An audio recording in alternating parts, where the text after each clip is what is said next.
Hello and welcome to the news on NTA International. I am Frama Panyi. Tonight, John Bamidele is the sign language interpreter. But first, let's see the headlines. ECOWAS Commission says it's not planning invasion of Niger, maintains options are still being explored to restore constitutional order. Federal government commences review meeting with contractors handling road projects in northwest Nigeria.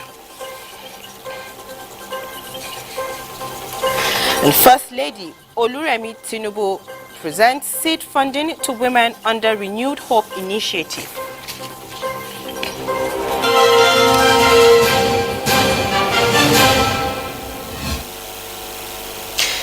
The ECOWAS Commission says all options are still being explored to restore constitutional order in Niger. President ECOWAS Commission Omar Aliu Toure, in a press briefing in Abuja, says ECOWAS is not planning on invasion of Niger, which is a member of its community. Political correspondent Fisayo Ogunfuyi reports. It has been a tense few weeks within the West African community. The military disruption of democratic governance in Niger gave the ECOWAS authority of heads of state and government an uncompromising picture that a wolf was already in the yard. 4 out of 15 countries now in the grip of khakis was a threat it had to confront. The levers to push in the face-off seem to be the bone of contention, as the president of the commission says it has backed and will bite, but in the interest of the citizens within the sub-region. Omar Aliu Toure says drums of war is not the only tune being played to bring Niger back into the West African party. ECOWAS has neither declared war on the people of Niger, nor is there a plan, as it is being purported, to invade the country. The ECOWAS authority of heads of state and government has only activated a full-scale application of sanctions, which include the use of legitimate force. ECOWAS says it is employing elements of its instruments, including an engagement with military authorities, as evident in its missions to Niger, seeking a resolution and a return to constitutional order. So while we are determined to bend over backwards to accommodate diplomatic efforts, we are not unaware of the true intention of some of the members of the military leadership. ECOWAS, however, maintained its determination to end the ugly trend of military takeovers in the sub-region. In Abuja, Fisayo Ogunfuyi, NTA News. And the Burkina Faso and Malian ministers Friday reiterated their country's solidarity in the face of the sanctions imposed by Economic Community of West African States, ECOWAS, and West African Economic and Monetary Union on Niger. Deputy of the Ministry of Foreign Affairs of Niger, Umaru Ibrahim Sidi, announced that the Burkina Faso and Malian ministers re-emphasized their country's solidarity with the Nigerian military junta. Chukunonso Nwaweze reports. The countries at a media briefing Friday in Niger also reiterated their rejection of armed intervention against the people of Niger, which they said would be considered as a declaration of war. The deputy of the Ministry of Foreign Affairs of Niger, Umaru Ibrahim Sidi, also disclosed that the trio of nations reached a consensus to establish and enhance collaborative support regarding defense and security affairs, particularly in cases of aggression or terrorist incidents. They also chose to establish a structured platform for consultations aimed at effectively synchronizing their efforts to tackle the diverse arrays of situations and difficulties that they encounter. Regarding security matters, they expressed satisfaction with the endorsement on August 24, 2023 by the president of the CNSP, General Abdurrahmani Chiani, of 2 directives. These orders grant authorization for the defense forces of Burkina Faso and Mali to intervene within Niger's borders if any form of aggression occurs. The heads of ECOWAS, the 15-member regional group, along with the leadership of West African Economic and Monetary Union, opted to enforce economic and financial penalties on Niger following the allegedly unlawful transfer of power. These sanctions have resulted in Niger, a landlocked nation, experiencing a severe reduction in its power provision. Bien au contraire, cette situation d'extrême tension. Meanwhile, former president of Niger, Mahamadou Ousmane, has condemned sanctions and the threat of military intervention by other countries following the recent coup. During a speech in Niamey on Friday, he said any foreign leader who approves armed intervention against Nigerians will have to live with the consequences and will be personally responsible before history.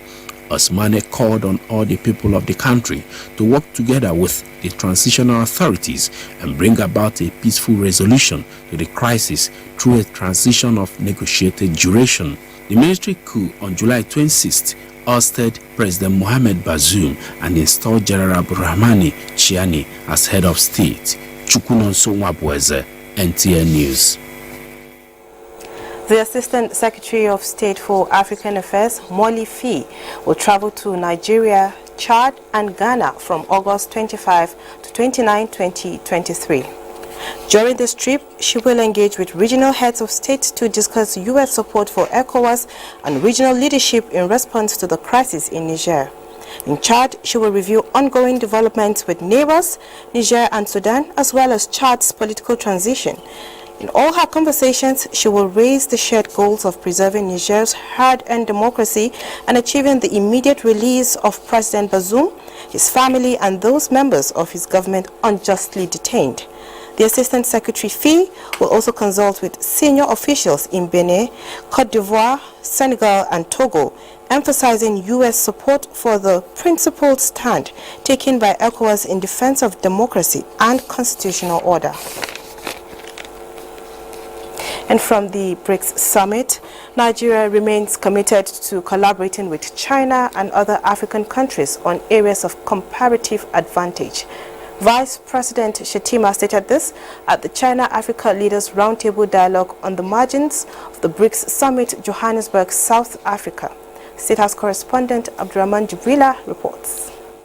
Welcomes new initiatives introduced by the Chinese authorities in promoting agribusiness.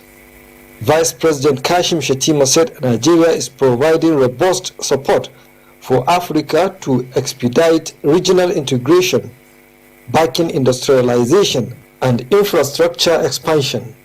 The Vice President commended the existing partnership between China and Africa, particularly the three newly identified initiatives and priority areas of cooperation in the areas of agriculture, industrialization, and human capacity development. We will pursue vigorously to translate into realities all those priority areas of engagement with the Chinese government. Most of the nations that we have had cause to interact with have a favorable disposition towards the current dispensation in Nigeria and are willing to partner with the Nigerian nation for the mutual benefit of all countries involved. He said these align with the renewed hope agenda of Tinubu administration, the African Union's Agenda 2063, and the United Nations Sustainable Development Goals 2030. Especially to address the multitude of challenges facing the global south, from terrorism to underdevelopment, to climate change issues, desertification, deforestation, infrastructural deficits, and we believe that the engagements we had in the last couple of days will translate into renewed hope for our continent and for our people. Vice President Shettima identified critical areas for the prevailing partnership between Africa and China to include fostering synergy among the pertinent national institutions tasked with formulation, coordination, and implementation of national policies in three priority areas of cooperation, and encourage efforts that promote African ownership of these initiatives. President of China and co-chair of the dialogue, Xi Jinping, pledged to African leaders who attended the meeting on the sidelines of the summit that China will launch initiatives to support Africa's industrialization and agricultural modernization. From Johannesburg, South Africa, Abraham Jibrila, NTA News. Still on the summit, United Nations Secretary General Antonio Gutteres at the closing of the 2023 BRICS Summit in South Africa stressed the urgent need for unity and justice to tackle humanity's pressing needs. Kolo Mohammed tells us more. The UN chief, Antonio Gutteres, has commended South Africa for taking an extraordinary path to unity through action and justice. The globe, he says, is confronted with existential challenges, drawing attention to worsening impact of climate change and rising poverty, hunger and inequalities. We are entering a multipolar world, but history has shown time and again that multipolarity without strong multilateral institutions is no guarantee for stability. It might even become a catalyst for chaos. So we must urgently restore trust and revigorate multilateralism. And this requires the courage to compromise for the common good. It requires effective international institutions rooted in 21st century realities based on the UN Charter and international law. And as I emphasized today at the summit, it requires a special focus on Africa. Gutteres further spotlighted the risks posed by emerging technologies without comprehensive global framework. Nigeria's Vice President Kashim Shettima represented Nigeria at the summit in South Africa. Kolo Mohammed, NTA News. Away from the summit now, UN Refugee Agency UNHCR says over 3 million people are now internally displaced in Sudan following months of conflict in that country. In White Nile State, access to the camps continues to be challenging due to the rains. Adebola Brookslyn reports that UNHCR and partners are working to provide assistance to displaced families. Families have continued to flee their homes in Sudan, seeking safety in parts of the country as the humanitarian situation there worsens. Over 4 million people have been forced to flee to neighboring countries since the start of the conflict in April. Within Sudan, over 3 million people have been internally displaced. In White Nile states, the influx of refugees from Khartoum and other conflict-affected areas in Sudan has seen the refugee population grow from 297,000 to 428,000. United Nations Refugees Agency Regional Coordinator for the Sudan situation, Mahmoudou Dian Badde, said humanitarian access for Sudanese displaced persons is of paramount importance and is critical for the about 3.6 million internally displaced persons. Badde observed there are major funding gaps as the agency supports and tries to respond to immediate needs around food, health and nutrition. As we support and we try to respond to the needs, immediate needs around food, around health, around nutrition, where we already see major gaps. We also need major gaps that could be solved by humanitarian funding. We need the large development funding to come and to support systems. Reports indicate that congestion in camps and limited services expose refugees to major protection risks, as many families have been on the move for weeks with very little food or medicine. UNHCR colleagues, other UN colleagues and partners staying, delivering during difficult times despite the conflict and in light of all the risk associated with it. These colleagues have been able to be and stay and deliver and to support populations, civilians. UNHCR also engaged in flood mitigation and response to flood-affected populations in White Nile states and has helped rehabilitate a ferry to improve the access across the White Nile River. Adebola Brookslyn, NTA News. And in other news, vote counting is underway across Zimbabwe after general elections.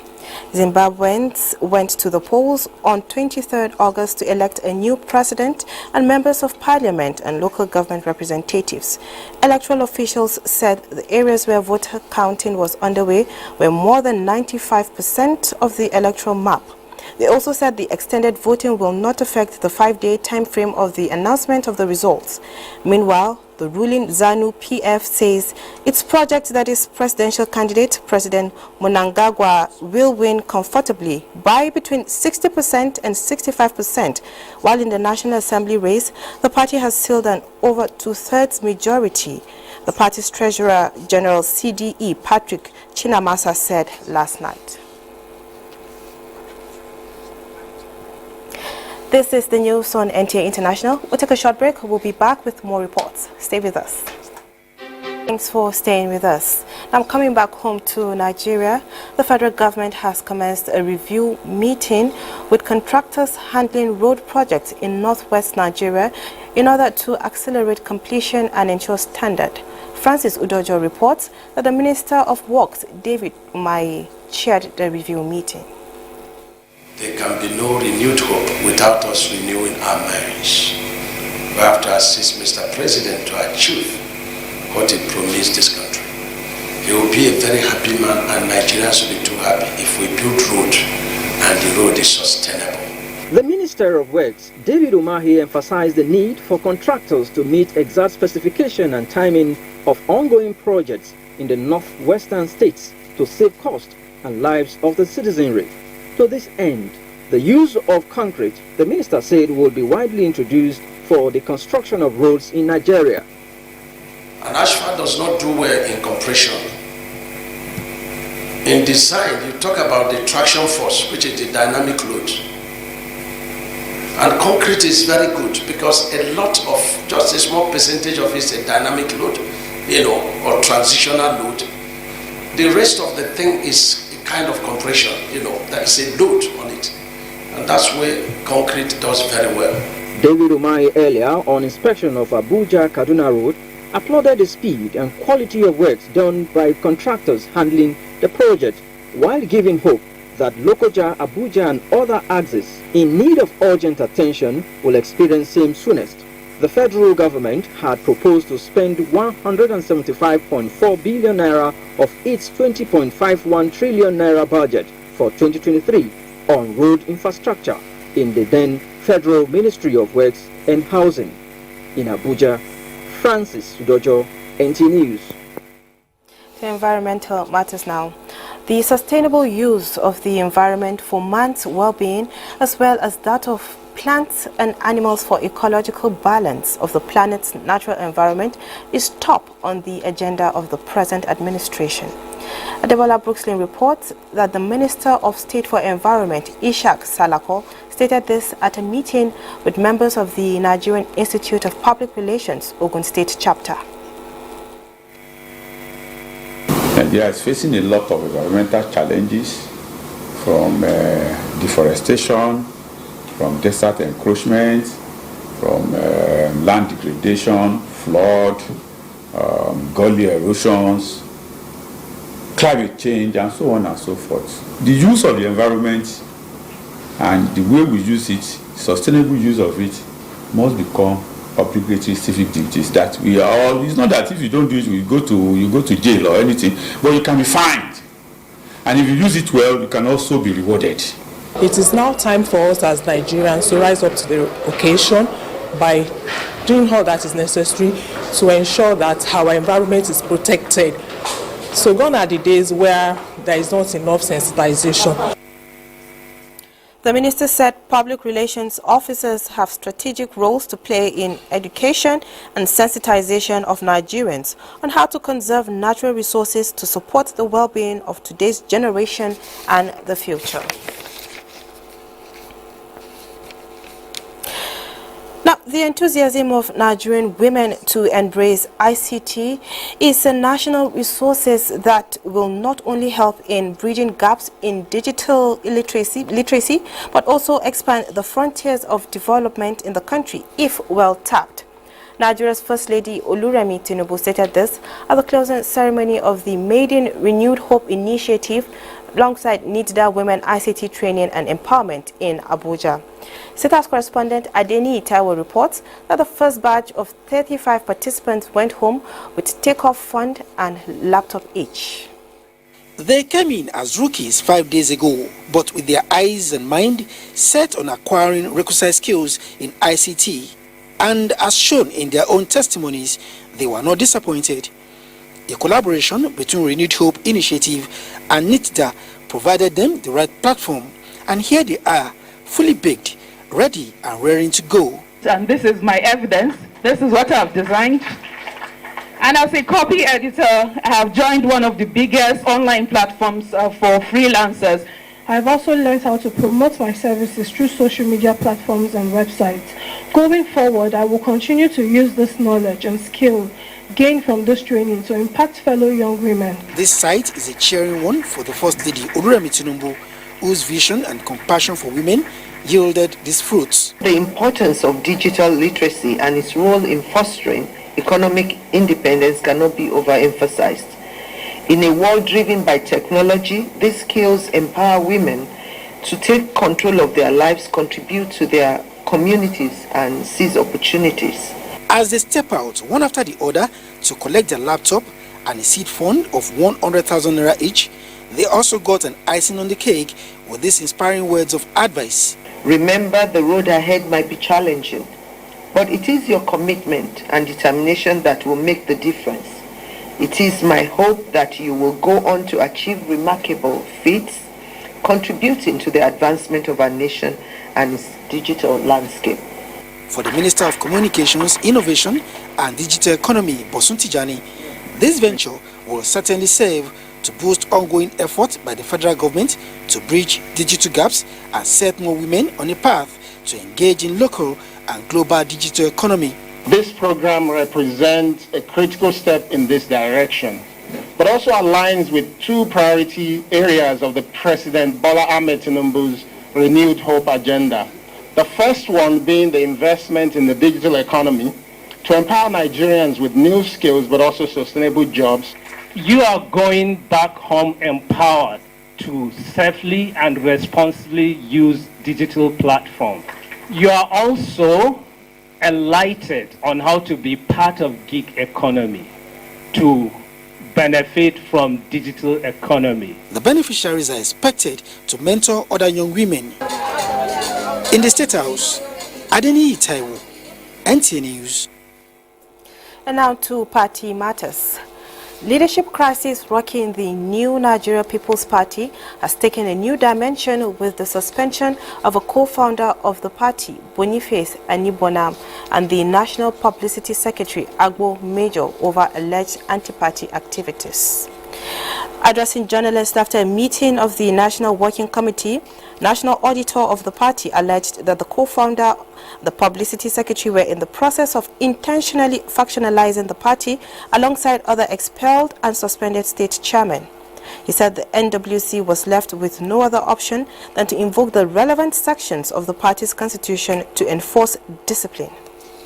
Fortunately, Dr. Boniface Anibonam, one of the founders of our party, has arrogated to himself the right to solely reverse decisions of the National Working Committee, even those decisions that were ratified and adopted by the National Executive Committee, NEC, of the party. This is a situation that, as a responsible National Working Committee, we cannot permit to persist. Meanwhile, Labour Party says the Court of Appeal ruling on Imo governorship primary election has cleared the coast for the candidate Senator Athan Ochonu as the right candidate of the party. Addressing a news conference in Abuja, National Secretary of the party Umar Farouk said, contrary to some media reports that Julius Abure was sacked, the court simply ruled that status quo be maintained on the governorship candidacy. The party called on members of the party in Imo, Kogi and Bayelsa states to continue with campaign activities, expressing optimism of victory in the elections. and anything done under his leadership, including nominating candidates for election, is legal. It does mean that whoever that is not satisfied with the ruling of the appeal court is permitted under the law to approach Supreme Court to seek a review of the appeal court's judgment. Time to look at a weather update for Saturday in Nigeria and other parts of the globe.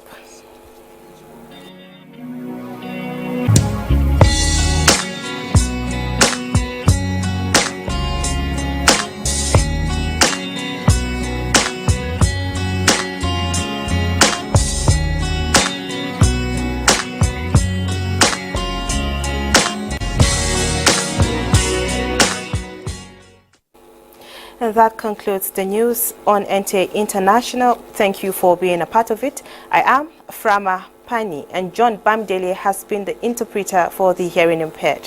Have a good night.